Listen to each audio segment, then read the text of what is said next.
Muy buenas tardes para cada uno de aquellos hermanos, amigos, oyentes, cada uno de los que estén interesados en escuchar o que tengan el deseo de oír o los que pueden hacerlo, ¿verdad? De oír este mensaje. Hermanos amados, voy a compartir con ustedes un pequeño mensaje en esta hermosa tarde. Y es un mensaje muy sencillo, muy conocido por todos. Y también soy del lema de que muy poco predico mensajes o sermones expositivos eh, o temáticos.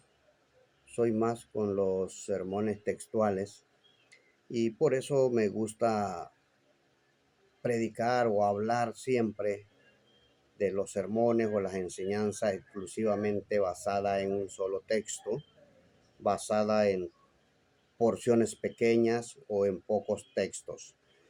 No soy, ¿verdad?, de leer tantos versículos, tantos capítulos, ni de citar toda la Biblia, ¿verdad? Sino que sencillamente pues trato de ser conciso, ser rápido y eficaz, lo más entendible que se pueda hacer, ¿verdad? Basado a lo que se experimenta en nuestra sociedad.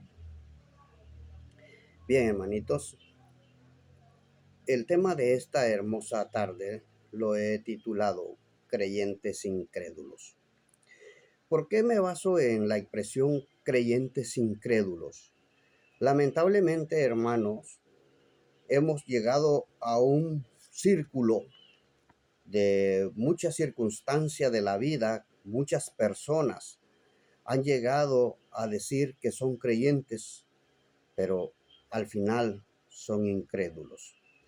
Muchas personas han llegado a decir que son obedientes a la palabra de Dios porque creen, porque obedecen, porque tienen fe, pero en el fondo del corazón hay algo que no los deja desarrollar. Siempre nosotros, hermanitos, amigos, tenemos el sistema de que lo primero que preguntamos cuando salimos a evangelizar a las personas es que le decimos, ¿usted cree en Dios?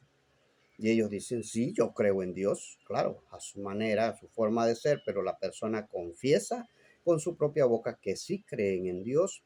Luego preguntamos, ¿usted cree en la Biblia como la única palabra de Dios? Y ellos dicen, sí, yo creo en la Biblia. Claro que sí, yo lo creo. Perfecto, nosotros comenzamos, predicamos, ¿verdad? Le damos el plan de salvación y le hablamos de lo que es el futuro y le enseñamos a qué iglesia tiene que pertenecer y lo llevamos, hermano, hasta el bautismo. Y esta persona llega, confiesa que sí, que está arrepentido, que cree, que ha oído muy bien el mensaje y dice con su propia boca, creo que Jesucristo es el Hijo de Dios, y luego desciende al agua, se bautiza. Pero en la perseverancia, hermanitos, es donde estamos un poco atrasados. Y ahí es donde la Biblia nos enseña qué es lo que verdaderamente es un creyente. El creyente es todo aquel que está dispuesto a obedecer conforme a la palabra de Dios. El creyente es aquel que está dispuesto a sujetarse a las reglas que Dios ha dejado establecidas. El creyente es el que verdaderamente obedece como Dios manda.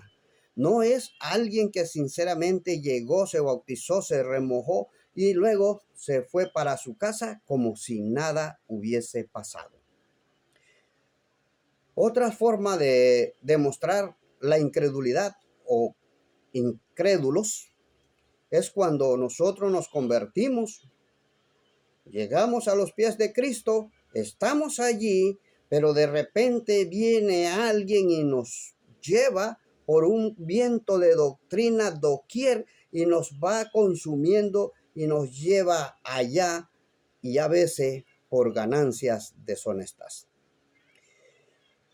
Y luego abandonamos el camino de Dios y dejamos lo que Dios nos dejó plasmado en las Escrituras, y comenzamos a creer ideologías y huecas sutilezas.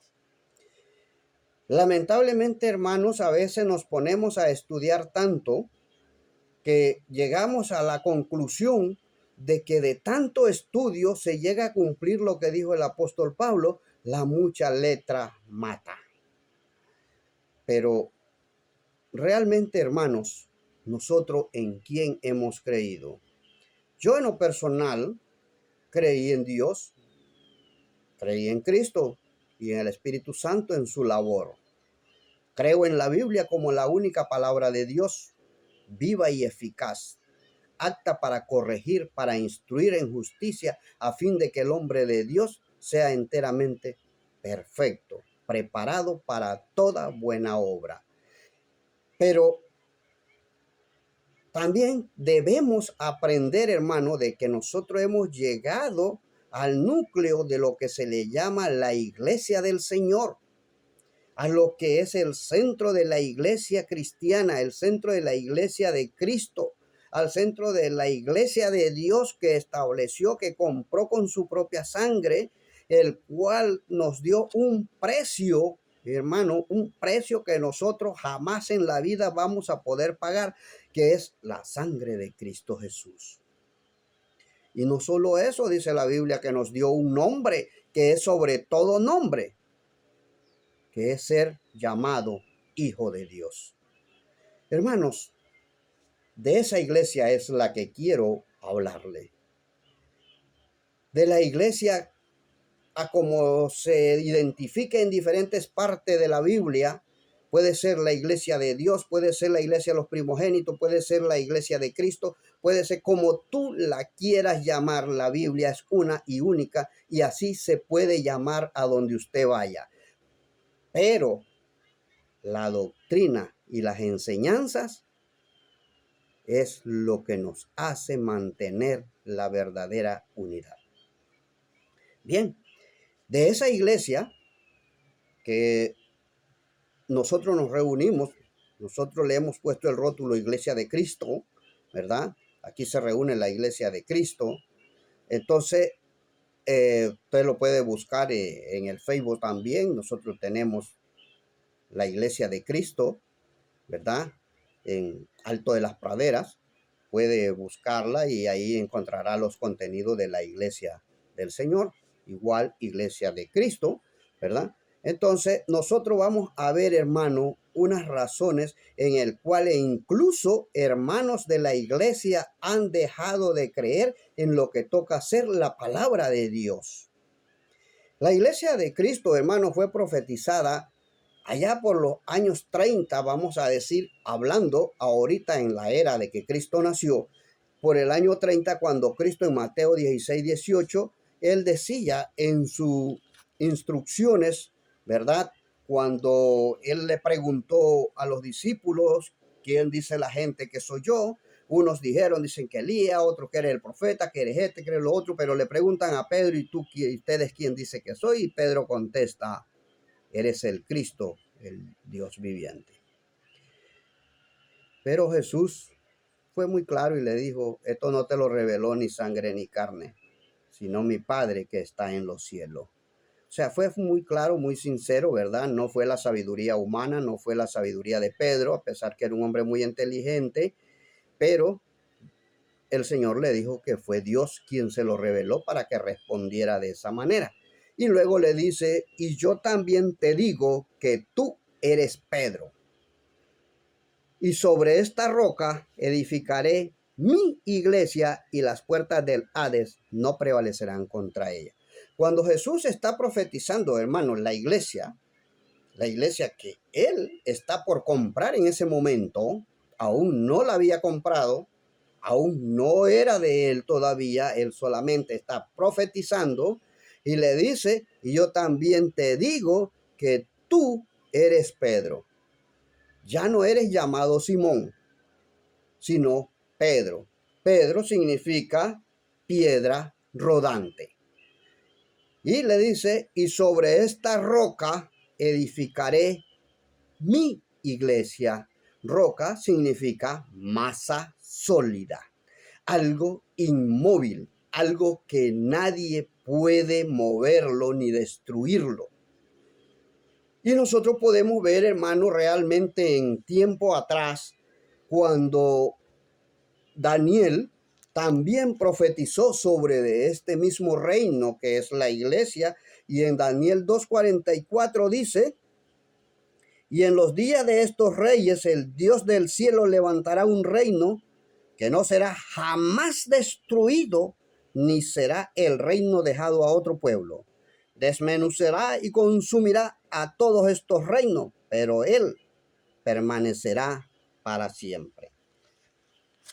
Sé, hermanitos, muchos no están aquí presentes, pero si yo les digo, hermano, ¿ustedes creen eso? Y dicen amén. Y sé que muchos lo creen firmemente así.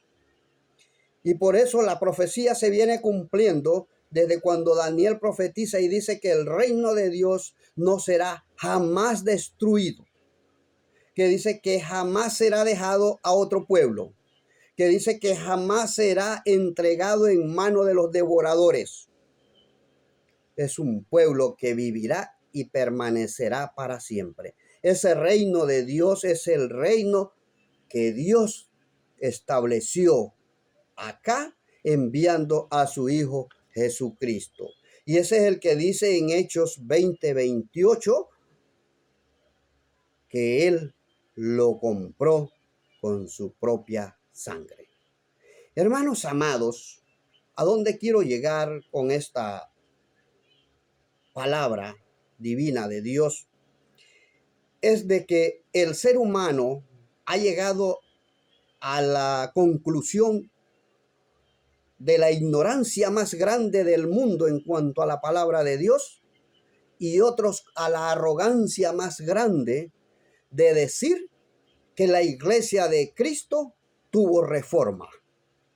Si usted no cree, hermano, en la Biblia como la Biblia dice, y usted no sostiene como la Biblia dice las cosas, hermanito, déjeme decirle que necesita arrepentirse de corazón y cambiar, o no pierda su tiempo, siga su vida carnal por donde quiere vivir. Disculpa la forma directa de ser, pero la Biblia es clara, hermana. Si nosotros no creemos en la palabra de Dios como ella ordena, no estamos creyendo en nadie. Nosotros no creemos en la Biblia como nosotros creemos de verdad que es la palabra de Dios, que es un libro útil para enseñar, para redarguir, para corregir en justicia. No hemos creído en nadie, porque la Biblia dice que es la mente de Cristo. Aquí tenemos la mente de Cristo, aquí tenemos la autoridad que Dios da para cada uno de nosotros. Han habido muchos farsantes como los Campbell que dicen de que ellos reformaron la iglesia, que ellos pertenecían a una secta no sé cómo. O sea, hermanos, uno de dos. ¿Le creemos a la Biblia o le creemos a estos farsantes? Si la Biblia dice que este reino no será dejado a ningún otro reino, ¿cómo usted va a creer que un falso que viene creyendo en una secta religiosa mentirosa va a venir a reformar lo que la Biblia tiene establecido? Falso, hermanos. Muchos hermanos nunca han creído en la continuidad bíblica. Muchos hermanos no han creído en el poder de Dios, de que la iglesia pudo haberse mantenido estos 2000 años sin haberse perdido.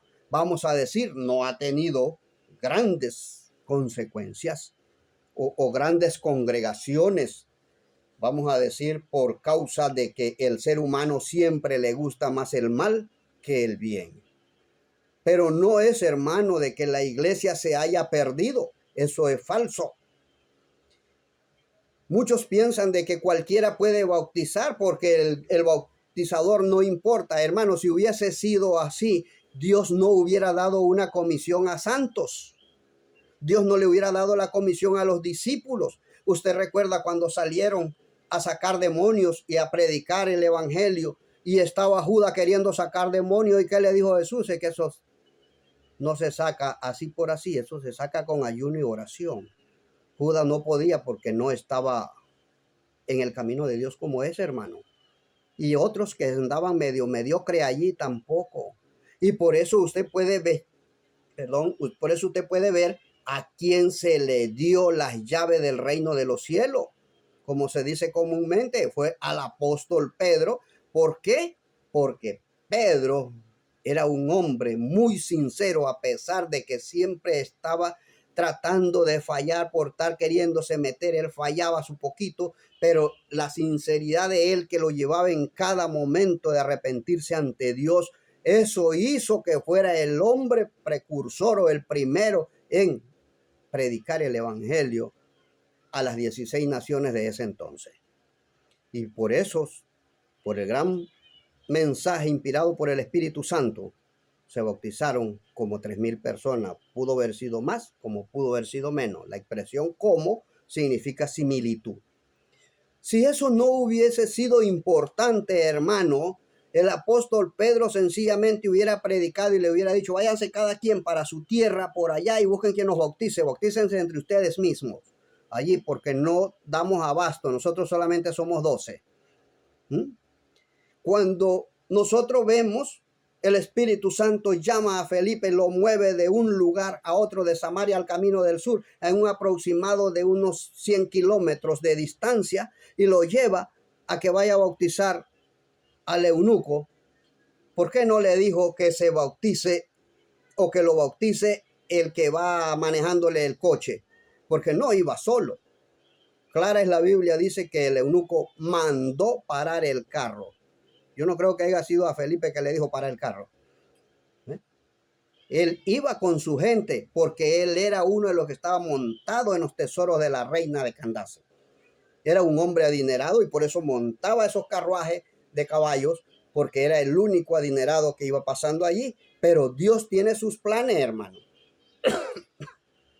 Dios tiene sus planes y Dios sabe perfectamente bien que solamente personas idóneas, aptas para enseñar, son los únicos que tienen la autoridad divina de hacerlo.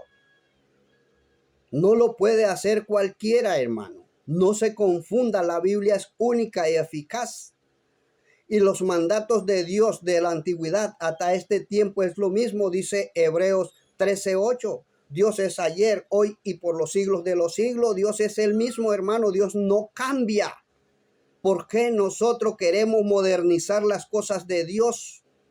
¿Sabe cuánto me ha dolido de muchas personas que han modernizado hasta coros y le han cambiado los nombres, los títulos, la letra, la música, el sonido, y hacen de ellos lo que le da la gana, y luego han venido con la palabra de Dios igualmente?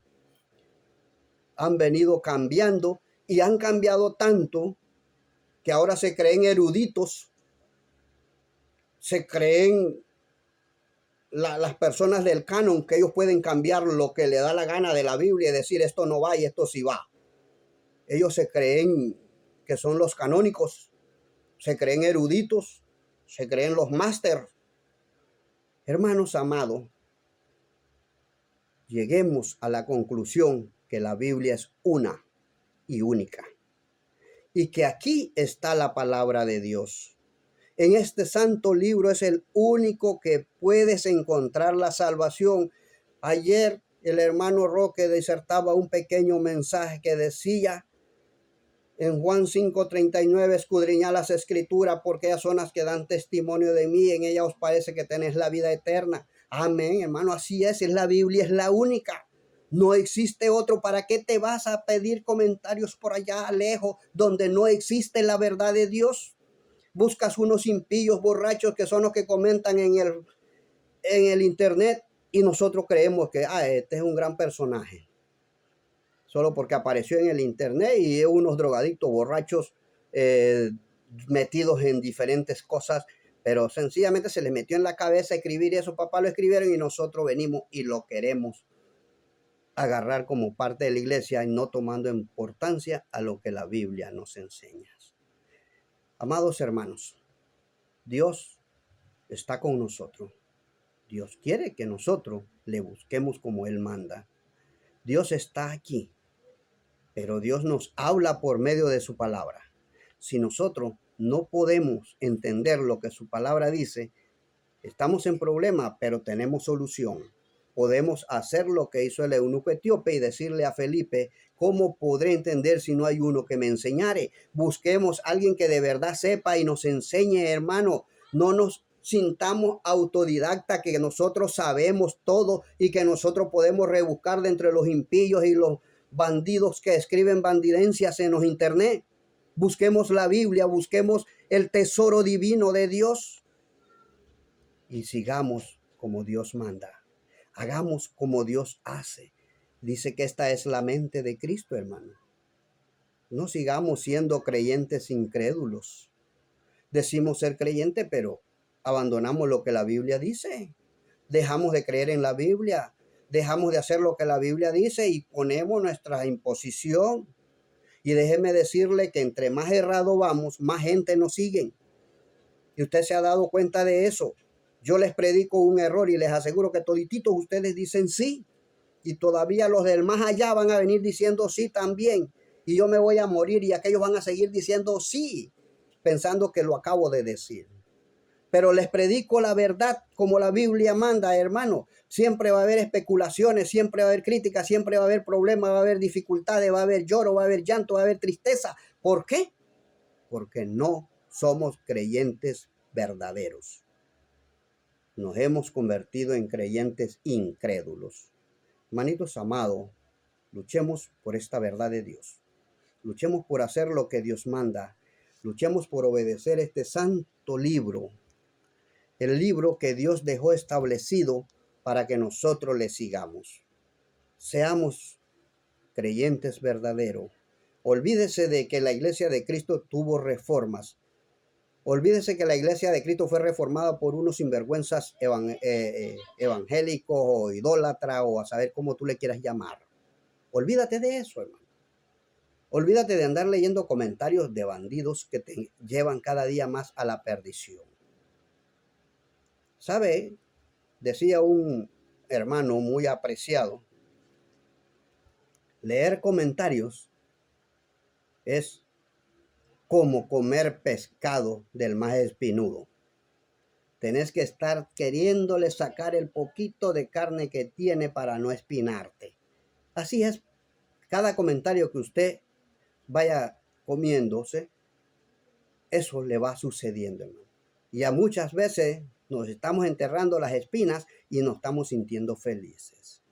Hermanos amados, les voy a contar una pequeña historia para terminar este tema. Había un hermano que nos contó la historia, dice que en uno de los restaurantes de alta alcurnia en los Estados Unidos, no sé dónde, no conozco, nunca he ido,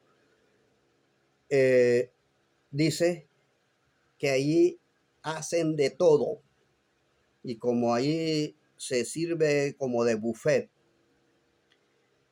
dice que allí llegaron y encontraron unas comidas que estaban todas desbaratadas y estaban ahí toda ahí desmenuzada y hecha no sé cómo. Pero entonces pasaron un poco de viejito y de eso era lo que iban sirviéndose y sirviéndose. Entonces vinieron ellos, le preguntaron a la cocinera y le dijeron: oiga, ¿y eso qué cosa es? ¿Y por qué? ¿Qué es eso? Y veo que es como una comida especial para ellos. Y dice la señora, la sirvienta dice que le dijo: sí, esa es una comida especial de ellos. Así, sí, y eso es que esa es una comida que ellos ya mandan a mascar aquí con la gente que tienen dientes, que trabajan, y entonces ellos mandan a pedir que el que quiere carne, que el que quiere esto, que quiere pollo, quiere lo otro. Entonces ellos mandan a que se la masquen y luego se la pongan allí en el plato. ¿Te imaginas tú comerte una comida mascada de otra persona? No sé si se lavó la boca, no se la lavó, qué es lo que hizo, cómo estaba, qué es lo que hacía, si tenía catarro, tenía tos, tenía no sé qué, pero él la mascó porque él está trabajando, ese es un trabajo y él va a vender esa comida. Y esa es la que llegaban a comerse los señores. Hermanos, imagínate. ¿Y sabes qué pasa, hermanito? A veces nosotros caemos en ese mismo rol. pero lo hacemos espiritualmente, comiendo comida mascada de otro. Solo porque aquel dijo tal cosa, entonces nosotros venimos y repetimos lo que el otro dijo, lo mismo que mascó. Y hay cantidades de predicadores que van y van predicando sobre un libro que escribió alguien por allá que dijo, este libro de sermones, y usted lo va a ver que todos los días está predicando sobre el sermón que predicó el otro con un sentido diferente, porque al final de cuentas ese no era el sentido que el que lo hizo le dio. Así es, ese es el que come esa comida mascada, ese que sigue en ese plan y dice, ay, qué rica esa comida mascada, cómo me la estoy comiendo. Esa es por no desempeñarse en estudiar la palabra de Dios y hacer conforme a la palabra de Dios y seguir lo que la palabra de Dios manda. Por eso termina comiendo comida mascada. Bien, hermanitos, espero podamos entender el pequeño mensaje y gracias a Dios por esta gran y bella oportunidad. Gracias por permitirnos poder hablar un poquito de esta palabra. Y espero, hermano, que podamos entender la verdad, podamos entender el significado de la palabra de Dios. No es lo que yo diga, no es lo que diga otro, es lo que la palabra de Dios está diciendo. Así que espero que podamos entenderla. Que Dios nos bendiga, que Dios nos guarde, hermano, y paz en su corazón. Escuche el mensaje, atiéndalo en su corazón, hágalo con mansedumbre y me dice qué le gustó del mensaje. No me diga lo malo porque ya se lo conozco. Dígame qué le gustó. Que Dios le bendiga en esta hermosa tarde.